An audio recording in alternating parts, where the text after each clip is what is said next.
دنیا کے مختلف ممالک میں جانا ہوتا ہے. تو ایک دفعہ میں اٹلی گیا تو وہاں ایک شہر میں مجھے کچھ دوست لے گئے. تو وہ چھوٹا سا گھر تھا تو 20 سے 30 لوگ وہاں رہ رہے تھے. تو میں بڑا حیرت زدہ ہوا. تو میں نے کہا کہ آپ یہاں تنگ سی جگہ پہ 20-25 لوگ رہ رہے ہیں تو اتنی مشکل میں کیوں رہ رہے ہیں؟ تو کوئی بڑا سا گھر خرید لیں، آسودہ رہیں. تو انہوں نے کہا کہ جناب آپ ہمارے علاقے میں جا کے دیکھیں، 5-5 کنال کے گھر ہم نے وہاں شروع کیے ہیں. ہم یہاں کمائی کرنے آئے ہیں، عیش کرنا تھوڑے آئے. ہم تو چند سالوں کے لیے یہاں آئے ہیں، اس لیے ہم یہاں سے کماتے ہیں، بھیجتے وہاں ہے جہاں ہم نے ہمیشہ جا کے رہنا ہے.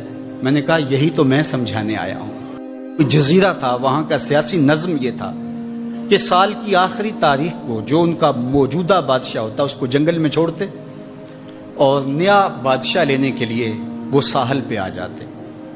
جو پہلا شخص ساحل پہ اترتا اس کو اپنا حکمران مان لیتے. جو بھی حکمران بن جاتا وہ خوش ہو جاتا. حالانکہ اس کو بتا دیتے کہ 1 سال کے لیے تجھے منتخب کیا ہے، سال کی آخری تاریخ کو تخت سے اٹھائیں گے، باندھیں گے، جکڑیں گے اور اسی جزیرے کے دوسرے کنارے ایک جنگل ہے جہاں خاردار جھاڑیاں اور موذی جانور ہیں، وہاں تجھے پھینک دیں گے. وہ بھول جاتا، کہتا دیکھی جائے گی.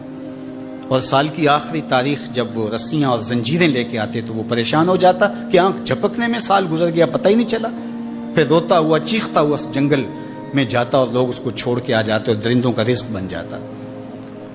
اور جو بھی آتا اس نے کبھی انکار نہیں کیا تھا. پہلی بار ایسا ہوا کہ جس شخص کو انہوں نے ہار ڈالے، گارڈ آف آنر دیا، تعظیم تکریم دی، سیلوٹ کیا، اس نے کہا یہ سب کیا ہے؟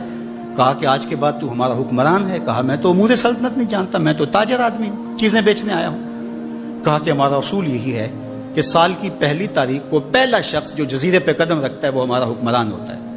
اس نے کہا میں تو امور سلطنت کو نہیں جانتا، تو یہ کس طرح ذمہ داری قبول کر سکتا ہوں؟ انہوں نے کہا کہ تمہیں کرنا ہوگی، اس کے علاوہ کوئی راستہ نہیں ہے، ہمارا یہ قانون ہے، ضابطہ ہے.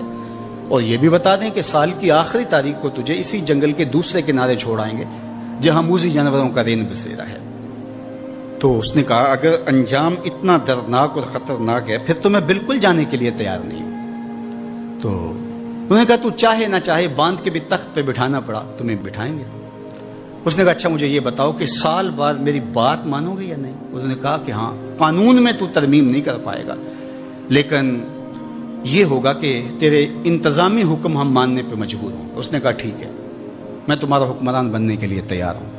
رومی بولتے ہیں کہ جب بھی کوئی شخص تخت نشین ہوتا تو وہ بھول جاتا کہ میرے 7 سال کی آخری تاریخ میں کیا ہونے والا ہے.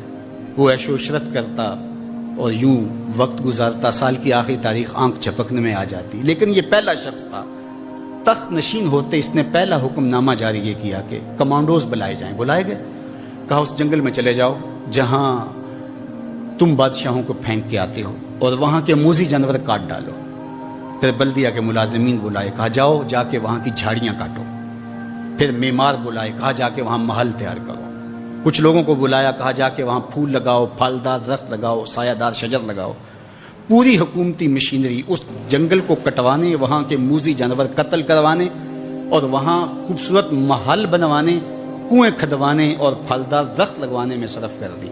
اب سال کی آخری تاریخ کو جب وہ زنجیریں لے کر آئے تو اس نے کہا کہ مجھے کیوں جکڑتے ہو، میں خود جانے کے لیے تیار ہوں. اس لیے کہ یہ اس تخت پہ آرام سے نہ بیٹھا، یہاں بیٹھ کے تیاری وہاں کی کرتا رہا جہاں اس نے جانا تھا. کافر اور فاسق دنیا کے تخت پہ عیش کرتا ہے، بھول جاتا ہے کہ میں نے کہاں جانا ہے. اور صالح مومن اس تخت پہ آرام سے نہیں بیٹھتا، جہاں جانا ہے اس کے لیے تیاری کرتا رہتا ہے. اور جب جنازہ اٹھتا ہے تو وہ کہتا ہے اجلوا بی ولا تؤخروا بی، دیر نہ کرو، مجھے جلدی لے جاؤ، میرا تو وہاں انتظار ہو رہا ہے. اور پھر جب وہ وہاں پہنچتا ہے تو القبر روضۃ من ریاض الجنہ، وہ جنت کے باغوں میں سے باغ بن چکی ہوتی ہے. وہ سارے تھور، ساری جھاڑیاں، ساری آگ اور وہاں کے سارے بھڑکتے ہوئے شعلے بجھا چکا ہوتا ہے اپنے اعمال کے لشکر بھیج کے. ہم نے دیکھنا ہے کہ ہم یہاں آخرت کے لیے کچھ بھیج رہے ہیں کہ یہی سب کچھ لٹا رہے ہیں.